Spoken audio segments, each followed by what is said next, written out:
అన్నారు. ఎవరన్నా మీకు క్లాసెస్ చెప్తే డబ్బులు తీసుకుంటారు కదా, నేను నీకు డబ్బులు ఇస్తాను, నువ్వు చదువుకో ఓకే అని నాకు 2 సంవత్సరాలు స్కాలర్షిప్ ఇచ్చి చదివించారు.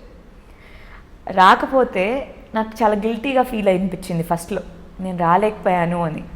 ఆయన ఏమన్నారంటే, నువ్వు రాలేదు అని గిల్టీ ఫీల్ అయ్యి డిప్రెస్ అవుతున్నావు అంటే నువ్వు ఇంకా ఎదగలేదని.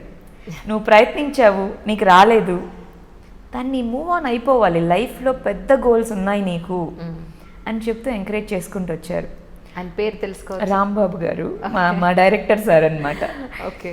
సో ఆయన స్టూడెంట్స్ అందరితో మాట్లాడేందుకు చాలాసార్లు టైం ఉండకపోవచ్చు, కానీ ఏదైనా అవసరం ఉందని ఫోన్ చేసినా ఏది చేసినా నువ్వు రా అని చెప్పి మరీ మాట్లాడతారు. సో నాకు అలాంటి టీచర్స్ ఉండడం వల్ల మేబీ నేను అసలు నాకు చిన్నప్పటి నుంచి నా టీచర్స్ లేకపోతే అసలు నేను ఇక్కడ ఉండేదాన్ని కాదు, అసలు మీతో మాట్లాడేదాన్ని కాదు. ఎప్పుడో 10th క్లాస్లో మ్యారేజ్ అయిపోయిండేదేమో.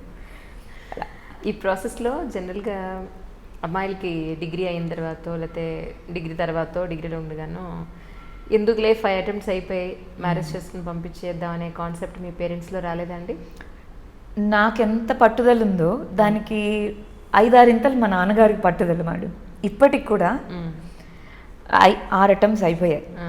నాకు ఇంకా 4 attempts IFOS రాసుకోవడానికి ఉంది, ఇండియన్ ఫారెస్ట్ సర్వీస్ రాసుకోవడానికి నాకు ఏజ్ ఉంది, అటెంప్ట్స్ ఉన్నాయి. That's fine, it's good opportunity. ఆయన ఏమంటారంటే, నేను ఎప్పుడూ ఏదో చిన్నగా చూడాలనుకోలేదు, నేను ఎప్పుడు మేము ఎలాగో అవ్వలేకపోయాము, మా కూతురు ఒక మంచి రేంజ్లో ఉందన్న మేము ఊహించుకున్నాము, నేను మళ్ళీ వెళ్ళి ఏ సాఫ్ట్వేర్లోనో జాయిన్ అవ్వాలని నేను అనుకోవట్లేదు, ఒక హౌస్ వైఫ్గా చూడాలని అస్సలు అనుకోవట్లేదు, నువ్వు IFS రాయి.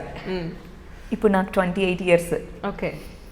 మేము నిన్ను మ్యారేజ్ చేసుకొని ఏం ఫోర్స్ చేయము. ఓకే. చాలా ప్రెషర్స్ ఉంటాయి మీకు తెలుసు. యాజ్ ఎ గర్ల్ 21 years నుంచి చాలామంది అడుగుతూ ఉన్నారు మ్యారేజ్ అని, కానీ మా నాన్నగారు ఇప్పటికీ నాకు కొంచెం ఏదైనా డిమోటివేషన్ లాంటిది వచ్చినా నువ్వు చేయాల్సిందే అన్నట్టుగా ఆయన చెప్తూ ఉంటారు. సో వాళ్ళ సపోర్ట్ లేకుండా అసలు ఇదంతా జరిగేది కాదు. సాధించండి. నెక్స్ట్ ఇయర్ 2020 ఎక్స్పెక్ట్ చేయొచ్చారని మళ్ళీ IFS ఖచ్చితంగా రాస్తాను, IFS రాస్తాను. నాతో పాటు చాలా మందిని తీసుకెళ్తాను, నా స్టూడెంట్స్ని కూడా. ఓకే, అప్పుడు మేము ఇంకో ఇంటర్వ్యూ ఎక్స్పెక్ట్ చేయొచ్చు ఖచ్చితంగా మేడం. ఇప్పటికే చాలా మంది రాస్తున్నారు, మా స్టూడెంట్స్ మెయిన్స్ రాస్తున్నారు ఇప్పుడు. వాళ్ళందరికీ మెంటార్షిప్ ఇవన్నీ జరుగుతున్నాయి. నేను స్పెసిఫిక్గా ఫేస్ చేసింది, నాకు ఇండివిజువల్గా ఇది నీ ప్రాబ్లం అని చెప్పే ఇది లేకుండా ఉండేది. టెస్ట్ సిరీస్లు అవన్నీ రాసేదాన్ని. సో అందుకని ఇప్పుడు నేను టీచర్గా మా ఇన్స్టిట్యూట్లో మెంటార్షిప్ అని స్పెసిఫిక్గా పెట్టాము. ఒక student strength weak area identify చేసి, సో తనకి స్పెసిఫిక్గా ఈ ఎగ్జామ్ రాస్తాడు, ఆ పేపర్ తీసుకుంటాము. నువ్వు ఈ ప్రజెంటేషన్లో వీక్ ఉన్నావు, నువ్వు ఇవి చేయాలి, నువ్వు కంటెంట్లో వీక్ ఉన్నావు, నువ్వు ఇది చేయాలి, అలాంటి ప్రోగ్రామ్ చేస్తున్నాము. I'm part of that. కానీ అలా ఇండివిజువల్ ఒక స్టూడెంట్కి ఈ ప్రాబ్లం ఉందని తెలియాలంటే వాళ్ళ మీద ఎంత ఫోకస్ ఉండాలి, చాలా ఫోకస్ పెట్టాలి. అలా కొన్ని 10 సంఖ్యలో స్టూడెంట్స్ మీద అంత ఫోకస్ చేయాలంటే it's not a small thing. ఒక్కళ్ళు ఉండరు మేడం, మల్టిపుల్ మెంటార్స్ ఉన్నారు, ఈవెన్ ది ర్యాంకర్స్. సో వాళ్ళతో మాట్లాడిస్తాము, డిఫరెంట్ టీచర్స్ ఉంటారు, మాట్లాడిస్తాము. మాకు ఈ 3 monthsలో ఉన్నది ఇప్పుడు వెళ్ళే వాళ్ళని సన్నద్ధం చేయడమే అనమాట. మెయిన్స్కి వెళ్ళే వాళ్ళని మెంటార్ చేసుకోవడం. ఇంకొక విషయం, మనం అనుకుంటాం వాళ్ళ కంటెంట్ చెప్పాలి, అది చేయాలి, ఇది చేయాలని. ఒక స్టూడెంట్కి ఒక టీచర్ ఇచ్చే గ్రేటెస్ట్ స్ట్రెంగ్త్ మోటివేషన్, అంత తప్ప ఇంకేం లేదు. బుక్స్ ఉంటాయి, చదువుకోవచ్చు, వాళ్ళకి అర్థం కాని చెప్పడం, ఏం కాదు నువ్వు చేయగలవు అని పుష్ ఇవ్వడం, అంత తప్ప ఒక టీచర్ చేయగలిగేది కంటెంట్ ఇవన్నీ అనుకుంటాం, క్లాస్లో కూర్చోవాలి ఇవన్నీ, అవంతా ఒక చిన్న అనుకుంటే ఒక స్టూడెంట్ ఇచ్చే మోటివేషన్ నువ్వు చేయగలవు అని చెప్తే ఆ స్టూడెంట్ సాధించేది చాలా చాలా ఉంటుంది. సో ఇప్పుడు ప్రస్తుతానికి మీరు IFSకి రెడీ అవుతున్నారు? నేను ప్రిపేర్ అవుతున్నాను, కానీ ప్రస్తుతానికి నేను ఫుల్ టైమ్గా వీడియోస్ క్లాసెస్ చెప్తున్నాను లా ఎక్సలెన్స్లో. అంటే ఇప్పుడు 19లో రాస్తారా లేకపోతే 2020లో రాస్తారా? నెక్స్ట్ ఇయర్ రాస్తారు. ఎన్ని అటెంప్ట్స్ ఉంటాయి దానికి నార్మల్గా 6 ఉంటాయి. ఓకే. కానీ నేను ఆల్రెడీ 2 times రాశాను, మెయిన్స్ రాశాను. నేను ఎప్పుడు కాకపోతే సివిల్స్కి సీరియస్గా తీసుకుని దాన్ని అంత సీరియస్గా తీసుకోలేదు. ఓకే. సో ఇందులో అయినా ఇంకా 4 attempts ఉన్నాయి. సో రాయొచ్చు. That's fine. కానీ ఇప్పుడు ఇందులో అయినా మీకు సంబంధించి సరే మీరు స్టూడెంట్స్లో వాళ్ళకుండే మైనస్లు ప్లస్లు స్ట్రెంగ్త్లు వీక్నెస్ లేదు మీరు రికగ్నైజ్ చేస్తారు. ఇప్పుడు మీ వరకు మీరు నెక్స్ట్ ఎగ్జామ్ 2020లో మీరు ఇవ్వబోయే ఎగ్జామ్కి ఇంకా ఏ ప్లేస్లో మీరు వీక్ అనిపిస్తున్నారు? ఇప్పుడు ధైర్యం వచ్చిందా లేదా మీకు చెప్పండి. ధైర్యం వచ్చిందండి కదా. నాకు బెస్ట్ టీచర్, నా బెస్ట్ టీచర్ నా స్టూడెంట్స్ ఏం చెప్తాను. ఎందుకంటే వాళ్ళ ఆన్సర్స్ తీసుకొస్తారు, వాళ్ళ చూస్తాను, ఓ ఇలా రాయకూడదు ఇలా రాయాలని తెలుస్తుంది. కొంతమంది స్టూడెంట్స్ ఆన్సర్ చూస్తే ఓ ఇలా కూడా రాయొచ్చా అనిపిస్తుంది. So there are different kinds of students. వాళ్ళని చూశాక నేను స్టూడెంట్గా ఉన్నప్పుడు ఇలాంటివి చేశాను, నేను స్టూడెంట్గా ఉన్నప్పుడు ఇలా చేయలేదు, ఆ రెండు విషయాలు నాకు తెలుస్తున్నాయి ఇప్పుడు. సో అక్కడ నేను చాలా నేర్చుకున్నాను. ప్లస్ ఒక స్టూడెంట్కి చెప్పాలి అంటే అదొక రెస్పాన్సిబిలిటీ. నేను ఎక్కడ తప్పు చెప్తాను అని మల్టిపుల్ టైమ్స్ చదువుకుంటాను, దాని గురించి చాలా రీసెర్చ్ చేస్తాను. లాస్ట్ 2 yearsలో నేను టీచింగ్ చేస్తున్నప్పుడు అప్పటికి ఇప్పటికీ చాలా క్వాలిటీలో డిఫరెన్స్ వచ్చింది, నా యాటిట్యూడ్లో డిఫరెన్స్ వచ్చింది. ఇంతకుముందు ఒక స్టూడెంట్ నాతో పాటు స్టూడెంట్, ఇప్పుడు ఒక స్టూడెంట్ నా స్టూడెంట్. తను ఎంత ఒక స్టూడెంట్ క్వాలిఫై అవ్వలేదు ప్రిలిమ్స్లో అంటే నాకు కూడా చాలా బాధేస్తుంది. రీసెంట్గా ఎగ్జామ్ ప్రిలిమ్స్ రిజల్ట్ వచ్చింది, కొంతమంది అవ్వలేదు. నేను అవ్వకపోతే మనకు ఫీలింగ్ ఉంటుంది, అలాంటి ఫీలింగ్లో అంత 100% ఉండకపోయినా 70% ఉంటుంది, నా స్టూడెంట్ అవ్వలేకపోయారు అని చెప్పి. కొంతమంది స్టూడెంట్స్ యొక్క అభిమానం ఎలా ఉంటుందంటే ఇంకేం ఎగ్జామ్స్ రాయొద్దు, నేను టీచర్గానే వెళ్ళాలి అనిపిస్తూ ఉంటుంది.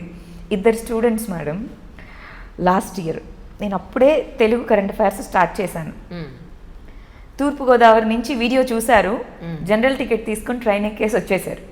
మాకు చెప్పండి మేము ఎలా ప్రిపేర్ అవ్వాలి, మేము డిగ్రీ ప్రిపేర్ అవుతున్నాము. చాలా మంది ఉన్నారు, సో చాలా మంది ఉంటారు. సో అవి చూసాక నేను టీచర్గానే ఎందుకు ఉండిపోవద్దు అన్నంత ఫీలింగ్ వస్తూ ఉంటుంది. అంటే ఇప్పుడు నెక్స్ట్ ఎగ్జామ్ సంబంధించి తెలుగులో రాద్దామని అనుకుంటున్నాను. ఇంగ్లీష్లోనే మేడం. ఇప్పుడు నాకు 2 లాంగ్వేజెస్ కూడా ఈక్వల్ ప్రొఫిషియన్సీ వచ్చేసింది. నేను ఇన్ని ఇయర్స్ ప్రిపేర్ అయిన దాంట్లో నాకు ప్రాబ్లం అనిపించలేదు. కాకపోతే నాకు ఇంత టైం తీసుకుంది దాన్ని ఓవర్కమ్ అవ్వడానికి. మేబీ నేను కొంచెం దాన్ని లైఫే ఎగ్జాము అన్నట్టుగా తీసుకోకుండా ఆ ఫియర్ని వదిలేసి ప్రిపేర్ అయ్యి ఉంటే ఇంకొంచెం తక్కువ టైంలో అయ్యేదేమో. బట్ నాకు లైఫ్ అంటే ఎగ్జామే, ఇది లేకపోతే నాకు లైఫే లేదు అన్నట్టుగా ప్రిపేర్ అయ్యా. లైఫ్లో ఇది ఒక పార్ట్ అన్నట్టుగా ప్రిపేర్ అవ్వలేదు. ఎగ్జాక్ట్లీ. డిజిపి అరవిందరావు గారు ఒకటి అన్నారు, ఏముంది అసలు సివిల్ సర్వీస్ నథింగ్ అనుకుని ప్రిపేర్ అయ్యి వెళ్ళాలి, అంతేగాని అయ్యో బాబో ఇది లేకపోతే నా జీవితం ఏంట్రా బాబో అని అనుకుంటే ఆ భయంలోనే చచ్చిపోతాం మనం. ఆ ఎక్స్పీరియన్స్ కొన్ని రోజుల తర్వాత వస్తుంది మేడం, స్టార్టింగ్లో తెలియదు. అవును. ఇంకోటి ఏంటంటే అన్ఫార్చునేట్గా అంటే ఏదో ఉద్యోగం కోసం ట్రై చేసి అది కాలేదు దోశ ట్రై చేసి చూద్దాం అని క్యాజువల్గా రెడీ అయిన వాళ్ళకి చాలా మందికి వస్తుంటారు. ఎందుకంటే వాళ్ళకి ఆ ఫియర్ అనే పాయింట్ ఉండదు. అవును, అవుతే అవుతుంది లేకపోతే లేదు అనుకుంటారు. బట్ ఎంత ఫ్రీగా ఎగ్జామ్ రాయగలిగితే అంత బాగా తక్కువ టైంలో చేయగలం. True true. జనరల్గా సివిల్ సర్వీసెస్కి ప్రిపేర్ అయ్యే ఆస్పిరెంట్స్ అనే కాదు, స్టూడెంట్స్ చదువుకునే వాళ్ళు ఒక కెరియర్లో సెటిల్ అవ్వాలి అనుకునే స్టేజ్లో ఉన్నవాళ్ళు టైంపాస్ వ్యవహారాలు కానీ లేదా ప్రేమలు, బయట తిరగడం, ఎంటర్టైన్మెంట్, ఎంజాయ్మెంట్ వీటిలో మ్యాక్సిమం టైం పోతుంది. దీనికి సివిల్ సర్వీసెస్ స్టూడెంట్స్ ఎగ్జంప్షన్ అంటే అది కూడా ఏం లేదు. సివిల్స్కి ప్రిపేర్ అయ్యే వాళ్ళు కూడా లబ్లని బయట తిరగడాలు కావాల్సినంత టైం వేస్ట్లు ఉన్నాయి, నేను చూస్తున్నాను పిల్లల్ని. అయితే వాళ్ళకి నిజంగా సీరియస్ మామూలు ఒక ఇంజనీర్కో డాక్టర్కో ప్రిపేర్ అవ్వాల్సిన దానికన్నా కొన్ని 100 రెట్లు ఎక్కువగా సివిల్స్ దానికి ప్రిపేర్ అవ్వాల్సి ఉంటుంది. అలా ఫోకస్డ్గా లేకుండా ఇలా సైడ్ ట్రాక్లు ఒక 50% మనం పెట్టుకుంటే అచీవ్ చేయగలిగే అవకాశం ఉందంటారా మీ ఉద్దేశం ప్రకారం? నా ఉద్దేశం ప్రకారం మేడం, ఆనెస్ట్గా చెప్పాలి అంటే మనం దేని మీద ఎక్కువ ఫోకస్ టైం పెడతామో అదే మనం అచీవ్ చేయగలుగుతాం. మనం డిస్ట్రాక్షన్స్ మీద ఎక్కువ టైం పెట్టి దాని మీద ఎక్కువ థింక్ చేస్తే దాంట్లోనే ఉంటాం. పర్ఫెక్ట్. దీని మీద మనం ఎక్కువ టైం పెట్టి ఏది చేయగలిగితే దాని మీదే ఉంటాం. సో మన ఫోకస్ దేని మీద, ఫోకస్ అంటే దీని మీద ఫోకస్ పెడతాను దాని మీద ఫోకస్ పెడతాను కాదు, ఎక్స్క్లూజివ్గా దేని మీద ఫోకస్ పెడతామో అదే అవుతాం. ట్రూ. సివిల్స్ అవ్వాలి అంటే ఎక్స్క్లూజివ్ ఫోకస్ ఉండాలి. మన లైఫ్లో మినిమం 2 years అనేది పెట్టాలి. అది అంతా బాగుండి ఫస్ట్ అటెంప్ట్లో వస్తే మినిమం 2 years, 1 year ప్రిపరేషన్కి, 1 year ఎగ్జామ్కి. ఒక్క చిన్న స్టేజ్లో మనకి ప్రిలిమ్స్ మెయిన్స్ ఇంటర్వ్యూ అని ఉంటుంది, ఒక్క స్టేజ్లో పోయినా ఇంకొక ఇయర్ అవుతుంది. So people should be ready to give 3 years of that time. ఆ మెంటల్ సెట్తో ముందు రావాలి. మెచ్యూరిటీ వచ్చేటప్పుడు 3 పదులు వచ్చేస్తాయి దగ్గర. మెచ్యూరిటీ రాని క్రితం ఏమో టైం విలువ తెలియదు, చదువు విలువ తెలియదు, కెరీర్ విలువ అసలే తెలియదు. ఇదే టైంలో సెటిల్ అవ్వాలి, అదే టైంలో వాళ్ళకి టెంప్టేషన్స్, టైం పాస్లు ఉంటాయి, ఇమ్మెచ్యూరిటీ ఉంటుంది. But which is really very very crucial period between 20 and 30. True. So everybody should understand that first education, తర్వాత కెరీర్ బాబు, తర్వాతే ఏదైనా. ఇది పెట్టుకుంటే ప్రతి ఒక్కరూ లైఫ్లో సెటిల్ అవుతారు. అలా ఇంకొక విషయం కూడా ఉంది మ్యామ్, బ్యాలెన్స్ లేకుండా అసలు నేను ఇంటికి వెళ్ళను, పేరెంట్స్నే చూడను, ఏం చేయను, నేను చదువుకుంటూనే ఉంటాను అని కూడా ఉంటాను. నేను ఉన్నాను కొన్ని రోజులు. నేను ఢిల్లీలో ఉన్నప్పుడు అనుకున్నా నేను అసలు ఇంటికి వెళ్ళను, నాకు ర్యాంక్ వస్తేనే నేను ఇంటికి వెళ్తాను అనుకున్నాను. బట్ మనకి ఆ లైఫ్ బ్యాలెన్స్ ఉండాలి. ఇప్పుడు ఫ్రెండ్స్ లేరు, చాలామంది ఫ్రెండ్స్ ఉండేవాళ్ళు, ఫ్రెండ్స్ ఎవరితో మాట్లాడలేదు, కొన్ని ఇయర్స్ మాట్లాడలేదు. ఫ్రెండ్స్ లేరు, పేరెంట్స్ని చాలా సంవత్సరాలు ఏం పట్టించుకోలేదు, వాళ్ళే రోజు తిన్నావా ఉన్నావా ఏం చేస్తున్నావు. బ్యాలెన్స్ కొంచెం ఒక 1 hour టైం కేటాయించండి. మీరు అసలు ఏంటి, సెల్ఫ్ ఇంట్రాస్పెక్షన్, నేను ఎలా ఉన్నాను, ఏంటి, నేను కరెక్ట్ వేలో వెళ్తున్నానా లేదా, అసలు నా పేరెంట్స్ ఏంటి, నా చుట్టుపక్కల ఏం జరుగుతుంది. సో ఆ అవేర్నెస్ కూడా లేకుండా మరీ గుడ్డిగా కూడా వెళ్ళకూడదు. మీరన్నట్టు మరీ 5-6 hours సైడ్ ట్రాక్ వెళ్ళడం రాంగ్. అలానే అసలు గుడ్డిగా ఓన్లీ బుక్ పట్టుకొని బుక్కే నేను చదువుకుంటూ వెళ్తా అనడము కరెక్ట్ కాదు. అతివృష్టి మంచిది కాదు, అనావృష్టి మంచిది కాదు. So balance, life is all about balance. So right, ఎక్కడైతే చదువుకున్నారో అక్కడే మీరు ఫ్యాకల్టీగా చేస్తున్నాను. స్టూడెంట్స్ ఎలా ఉన్నారండి ప్రస్తుతానికి మీ ఉద్దేశ ప్రకారం? Students mixed madam.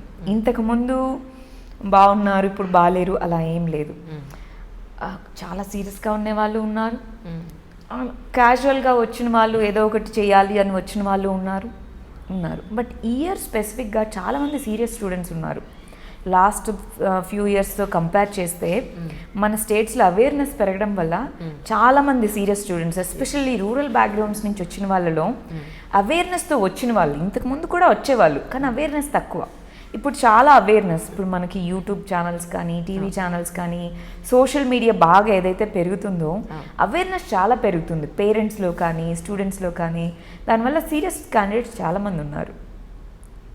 సో దానివల్ల మనకి సీరియస్నెస్ పెరుగుతుంది. ఒక స్టూడెంట్ సీరియస్గా ఉన్నారు అంటే ఆ క్వాలిటీ పెరుగుతుంది, ఎంటైర్ క్లాస్ క్వాలిటీ పెరుగుతుంది. ఒక స్టూడెంట్ డౌట్ అడుగుతారు, అది చెప్పాలి, ప్రిపేర్ అయ్యే వెళ్ళాలి. సో టీచర్కి కూడా భయం ఉంటుంది. క్వాలిటీ స్టూడెంట్, ఒక్క స్టూడెంట్ ఉన్నా క్లాస్ మొత్తం బెనిఫిట్ అవుతారు. డెఫినెట్గా, డౌట్ లేదు అందులో. టీచర్ కూడా భయం వస్తుంది, నేను చెప్పకపోతే వీళ్ళు అడుగుతారు క్వశ్చన్, ఖచ్చితంగా చదువుకొని వెళ్ళాలి అనిపిస్తూ ఉంటుంది. క్వాలిటీ స్టూడెంట్స్ పెరిగారు. కానీ కరెంట్ అఫైర్స్ తెలుగులో చెప్పడం అనేది ఇట్స్ న్యూ ఏమంటారు అచీవ్మెంట్ అని చెప్పాలి. ఎలా అనిపిస్తుంది మీకు? దీంట్లో చాలా అచీవ్మెంట్స్ అవి ఉన్నాయి మ్యామ్. నేను స్టూడెంట్గా ఉన్నప్పుడు మన ఇన్స్టిట్యూట్ నుంచి రాంబాబు సార్ కరెంట్ అఫైర్స్ ఇంగ్లీష్లో చేసేవాళ్ళు యూట్యూబ్లో. ఓకే, ఇప్పుడు మన క్వశ్చన్ని కొన్ని పార్ట్స్గా చూసుకుంటే మేము యూట్యూబ్లో చేస్తున్నాము, కరెంట్ అఫైర్స్ హిందూ పేపర్ని చేస్తున్నాము, తెలుగులో చేస్తున్నాము. 3 చూసుకుంటే యూట్యూబ్ ఎందుకు, ఇందాక అన్నట్టు అవేర్నెస్ క్రియేట్ చేయడానికి అదొక మంచి ప్లాట్ఫామ్గా ఇదైంది. సో అందుకని యూట్యూబ్ చేస్తున్నాం. ఇంతకుముందు చాలా ప్లాన్స్ వేశారు. మేము స్టూడెంట్గా ఉన్నప్పుడే ఒక కమ్యూనిటీ రేడియో పెట్టి అశోక్ నగర్ మొత్తం మార్నింగ్ న్యూస్ వినిపించాలి అనుకున్నాం. ఓకే, ఇప్పుడు దానికి పర్మిషన్స్ అవి సరిగా రాలేదు. సో టెక్నాలజీ లేకుండా జస్ట్ ఒక ఫోన్ కెమెరా పెట్టుకొని వీడియోస్ రికార్డ్ చేసిన రోజులు ఉన్నాయి, అవే చూసేవాళ్ళం మేము. ఓకే, ఆల్ ఇండియా లెవెల్లో ఫస్ట్ టైం సార్ స్టార్ట్ చేశారు. అప్పుడు నాకు తెలుగు మీడియం నేను, సో ఇంగ్లీష్లో చదవడం కష్టంగా ఉండేది. సార్ వీడియోస్ చూసి అమ్మయ్య అర్థమైంది అనుకొని అప్పుడు నేను చదువుకునేదాన్ని. అలా కొన్ని ల్యాక్స్ ఆఫ్ స్టూడెంట్స్కి వన్ పాయింట్ ఆఫ్ టైంలో ఎక్కడో చోట బెనిఫిట్ అవుతూ వస్తుంది. సో అది బ్యాక్గ్రౌండ్లో అలా ఉండింది. ఫస్ట్ టైం ఆయన స్టార్ట్ చేశారు, చాలా మంచి పేరు వచ్చింది. ఒక స్టూడెంట్ అలహాబాద్ నుంచి, వాయిసే కనిపిస్తుంది, మనిషి కనిపించరు, ఆయన చూడడానికని అక్కడి నుంచి వచ్చేవాళ్ళు. సో మాకు అది చాలా గ్రేట్ ఫీలింగ్ అనమాట. మేము స్టూడెంట్గా ఉన్నప్పుడు అమ్మో సార్ని చూడడానికి అక్కడి నుంచి ఇక్కడికి వచ్చారు అని. తర్వాత లాస్ట్ ఇయర్ మాకు ఒక డిస్కషన్ వచ్చింది, తెలుగులో కూడా చేయొచ్చు కదా అన్నారు. తెలుగులో ఎందుకు సార్, చాలామంది ఇంగ్లీష్లో రాస్తున్నారు కదా అన్నట్టుగా ఐ వాజ్ రిలక్టెంట్. కానీ మా డిస్కషన్ తర్వాత నాకు అర్థమైంది ఏంటి అంటే, గత 5-6 ఇయర్స్గా మనకి ఎంపీసీ కోర్సులు అని చెప్పి ఐఐటీస్ అని చెప్పి లింగ్విస్టిక్ స్కిల్స్ చాలా తగ్గిపోయాయి మేడం. మనం ఎప్పుడు మ్యాథ్స్ ఫిజిక్స్ దీంతో ఒక చదవడం కానీ రాయడం కానీ ఆ స్కిల్ తగ్గిపోయింది. దాంతో పేపర్లో ఉన్న ఇష్యూని ఒక కాంప్రహెన్సివ్ అండర్స్టాండింగ్ తగ్గిపోయింది.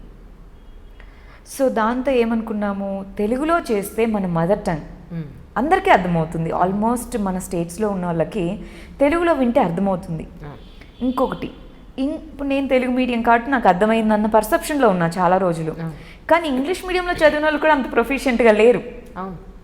సో వాళ్ళకు కూడా యూజ్ అవుతుంది. ఏదో వర్డ్స్ చదువుతున్నారు, సెంటెన్సెస్ చదువుతున్నారు, కానీ ఒక థీమ్ అర్థం చేసుకోవట్లేదు. సో ఆ థీమ్ అర్థమవుతుందన్న ఉద్దేశంతో స్టార్ట్ చేశాము. కానీ అదొక బోల్డ్ డెసిషన్ అప్పట్లో చెప్పాలంటే. 5-6 అవర్స్ తీసుకుంటుంది. సో ఆ 5-6 అవర్స్ క్లాస్ చెప్పుకోవచ్చు, చదువుకోవచ్చు, చాలా అదర్ థింగ్స్ చేసుకోవచ్చు. ప్లస్ దానికి కమిట్మెంట్ చాలా చాలా కావాలి మేడం.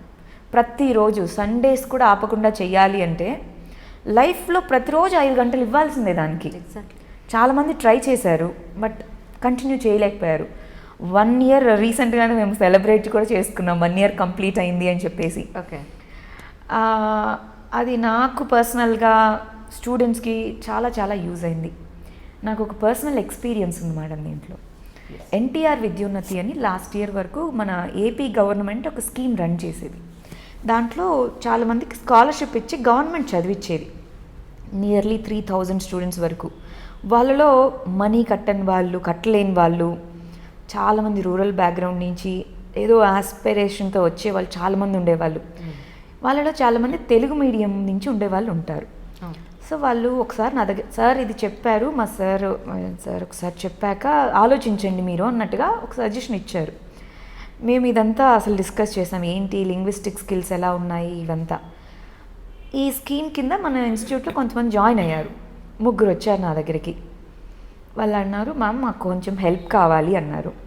సో నేను ఫుల్ టైం మెంటార్ అనమాట ఇన్స్టిట్యూట్.